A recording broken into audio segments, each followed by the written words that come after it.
Bon, ça se passe comme tu veux quoi. Là, il manque le bord à finir à la pelle, mais là j'ai juste broyé l'intérieur. Et là on va broyer ça le tour avec la pelle. Et le tracteur je le mets en route sur l'ancienne parcelle de vigne. On est à Oupoul, dans le territoire qui a brûlé il y a quelques années. On y fait des travaux de débroussaillage, c'est un nettoyage. Nettoyage derrière du brûlé, c'est un bois qui est actuellement très dur. Le bois, au lieu de se broyer correctement, il éclate. Derrière nous, remettre en culture sera très facile. Il y aura juste à gratouiller légèrement le sol et semer pour que ces parcelles-là ne se remettent pas en friche. Et il fera office également de futur coupe-feu. Pour chaque parcelle, on est venu voir sur site quelles étaient les lisières, les bordures, quels étaient les éléments du paysage à considérer, qui nous semblait important, et même pour aussi avoir un lien positif avec les propriétaires des parcelles, c'est essayer de conserver cet aspect paysager et puis un petit peu donc l'histoire des parcelles.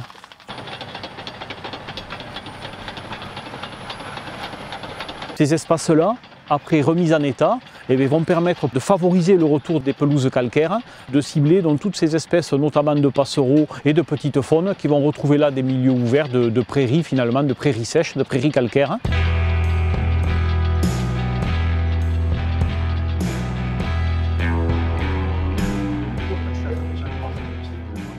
En 2022, alors oui, électrochoc avec un incendie, avec une tramontane qui est arrivée jusqu'à l'autoroute.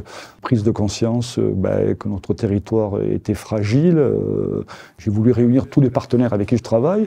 À partir des échanges que j'ai eus avec tous ces partenaires, j'ai essayé de mettre en place un plan d'action.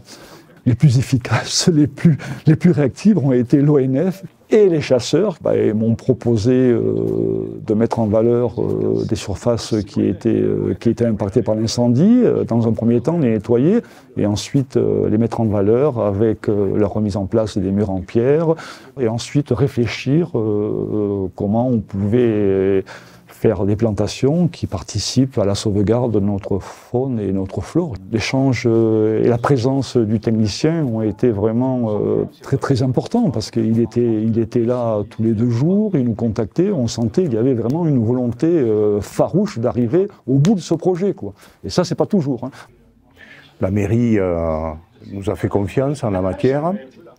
Nous avons des partenaires dans cette opération que nous connaissons déjà, l'Office national des forêts, avec qui on a l'habitude de travailler, mais aussi le Conservatoire des espaces naturels. Au niveau régional, on avait lancé un grand programme de biodiversité. Ce projet était tout à fait éligible, donc ça nous a donné l'idée d'intervenir sur le terrain pour restaurer un petit peu ces désastres provoqués par les incendies.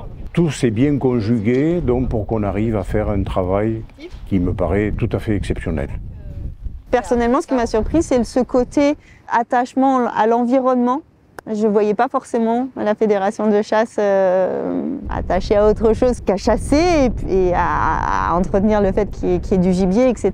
Mais en fait, c'est plus large que ça, c'est ce que j'ai découvert sur cette action.